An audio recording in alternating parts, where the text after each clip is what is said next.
اٹھ بھی جاؤ پری، یونیورسٹی سے لیٹ ہو جاؤ گی۔ بچے آج تمہارا پیپر بھی ہے۔ پریش سکندر کی والدہ محترمہ پچھلے 10 منٹ سے اس کے سر پہ کھڑی اسے جگانے کی سر توڑ کوششوں میں لگی تھی۔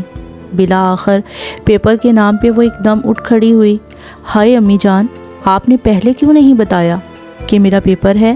وہ ایک دم سے بیڈ سے اتری اور باتھ روم کی طرف چھلانگ لگا دی، لیکن واپس اسی لمحے اس کے حافظے نے پروسیس کرنا شروع کیا اور اسے یاد آیا کہ ایگزام تو 2 دن پہلے سے ختم ہو چکے ہیں۔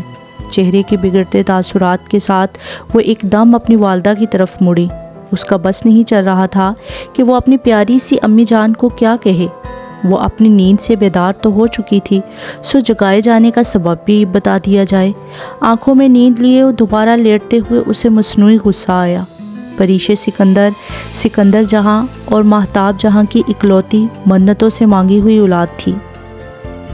اکلوتے ہونے کے باوجود اس کی طبیعت میں بلا کا ٹھہراؤ اور پختگی تھی۔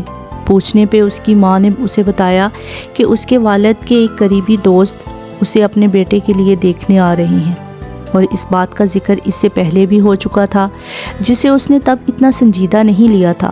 ایک دم وہ تو پریشان سی ہو گئی، لیکن اگلے ہی لمحے اس نے خود پہ قابو پا لیا، اپنی ماں کے دونوں ہاتھ تھام کر خود سے قریب کیا۔ امی جان، کیا آپ کی صاحبزادی ایسی مخلوق ہیں کہ اسے دیکھنے کے لیے دور دراز سے لوگ آئیں؟ مہتاب جہاں ایک دم مسکرانے لگیں۔ مجھے نہ ایسی مخلوق سے باتیں کرنے کے علاوہ بھی کئی ہزار کام ہیں۔ ہنستے ہوئے اس نے ان کا ہاتھ تھام کر دوبارہ بٹھایا اور اس بار سنجیدگی سے کہا، امی جان، مجھے آپ سے ایک ضروری بات کرنی ہے، حیدر کے متعلق۔ بغیر کسی لگی لپٹی کے اس نے کہا۔ اس کی امی کو کچھ اندازہ تو تھا، لیکن انہوں نے اسے محض دوستی ہی سمجھا۔ ہر عام انسان کی طرح پریشے کے لیے بھی اپنے خوابوں اور اپنی پسند سے دستبرداری آسان نہیں تھی۔ اسے بچپن سے ہی حیدر بہت پسند تھا۔ ہاں، محبت ہو جانے کا اندازہ خود اسے بھی نہیں تھا۔ وہ بلا کی حسین تو نہ تھی، لیکن وہ جاذب نظر تھی۔ لوگوں کی بھیڑ میں کھڑی ہوتی تو مقابل کی نظر اس کی پرکشش اور باوقار شخصیت پر خود بخود جا ٹھہرتی۔ اس کا حسن، اس کا بے نیاز اور نپا تلت انداز تھا۔ اس کے والد بھی ایک نامی گرامی اور اچھے کاروباری انسان تھے، لیکن اپنے ارد گرد کی بھیڑ میں اسے ایک شخص اپنے سے بھی زیادہ بے نیاز نظر آتا تھا، اور وہ تھا اس کے والد کے قریبی دوست کا بیٹا روحان حیدر، جسے بچپن ہی سے وہ حیدر کہہ کر بلایا کرتی تھی۔ اور حیدر کا تمہارے بارے میں کیا خیال ہے؟ اس سے تو ابھی اس بارے میں کوئی بات نہیں ہوئی۔ کندھے جھکاتے ہوئے اس نے مصنوعی لاپرواہی سے کہا، بیٹا، جب تمہیں حیدر کی فیلنگز کا ہی اندازہ نہیں تو میں کیسے تمہارے بابا تک بات پہنچا سکتی ہوں؟ حیدر سلجھا ہوا با ادب بچہ ہے، لیکن اس کی اپنی رائے جاننا بھی تو ضروری ہے نا میری گڑیا۔ ٹھیک ہے امی جان، اس سے تو میں جلد بات کر لوں گی۔ فی الحال آپ اپنے محبوب شوہر کے مہمانوں کو سنبھال لیں پلیز، اس نے پوری جان سے معصوم بنتے ہوئے کہا، اور جلدی سے ان کی گال کا بوسہ لیتے وہ باتھ روم میں گھس گئی، اور مہتاب جہاں بھی آنکھوں میں ممتا کا ڈھیر و پیار لیے مسکراتی ہوئی کچن کی طرف آ گئیں۔ پری نے حیدر کو میسج بھیجا، مجھے آپ سے مل کر ضروری بات کرنی ہے، شام میں کافی پینے چلیں؟ تھوڑی ہی دیر بعد جواب موصول ہوا، بندہ ناچیز حاضر ہے میڈم، اور مسکراتے ہوئے اس نے فون سائڈ ٹیبل پر رکھ دیا۔ شام ہونے میں ابھی کافی وقت تھا اور وہ ابھی سے ہی تیاریوں میں لگ گئے۔ اس نے سوچا کہ وہ حیدر کو بتائے کہ جس نظر سے وہ اسے دیکھتی ہے ویسی نظر سے کبھی کسی اور کو نہیں دیکھ پائی، اور نہ ہی کبھی اس نے کوشش کی کہ کسی اور کو اس نظر سے دیکھنے کی۔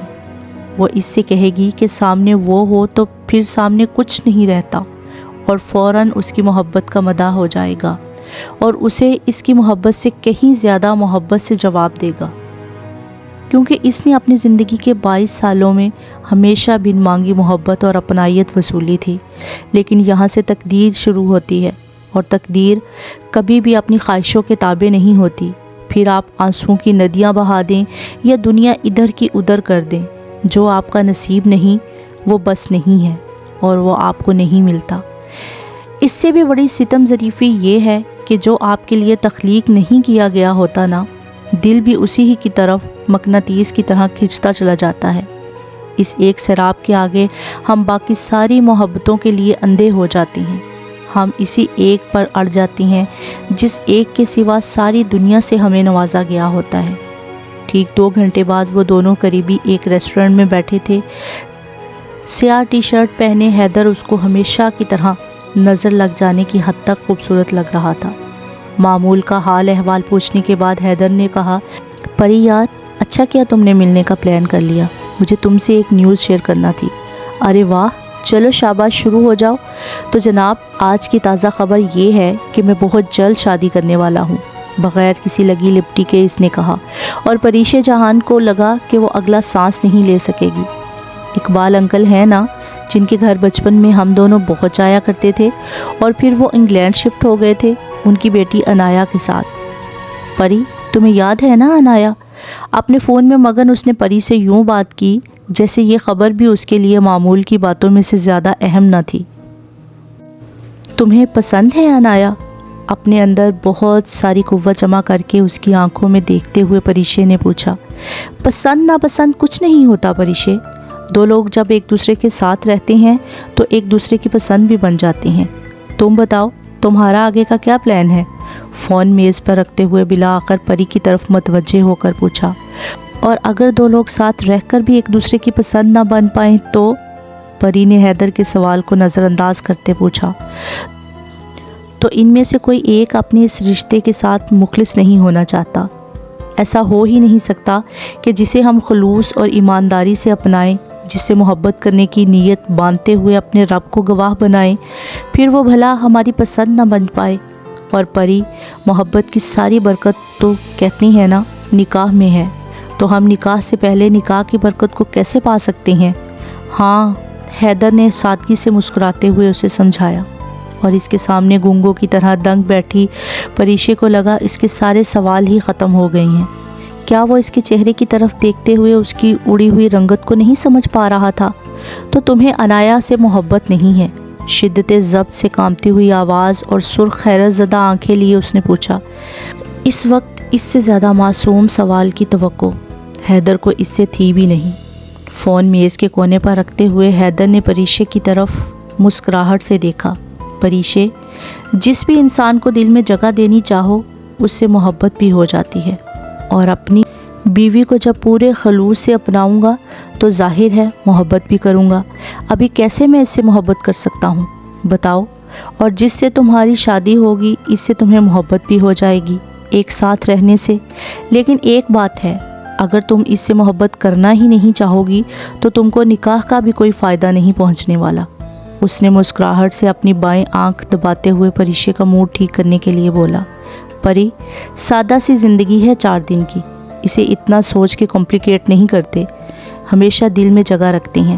اوپر والے کے فیصلوں پر راضی رہنے کی خوشی اور سکون خود بخود چلا آتا ہے، لیکن اگر ہم خود ہی اپنے رب بننے لگ جائیں نا تو کچھ ہاتھ نہیں آتا، عمر بھر کا سکون بھی الگ گنوا بیٹھتے ہیں۔ پری، تم سمجھ رہی ہو نا میری بات؟ اور یہاں پریشے نے ایک دم زندگی کو نئی نظروں سے دیکھا تھا۔ جتنا پر اعتماد اور پرسکون طریقے سے حیدر نے اسے یہ بات سمجھائی تھی، اسے لگا اس کی ساری زندگی کی الجھنوں سے بچ گئی ہے۔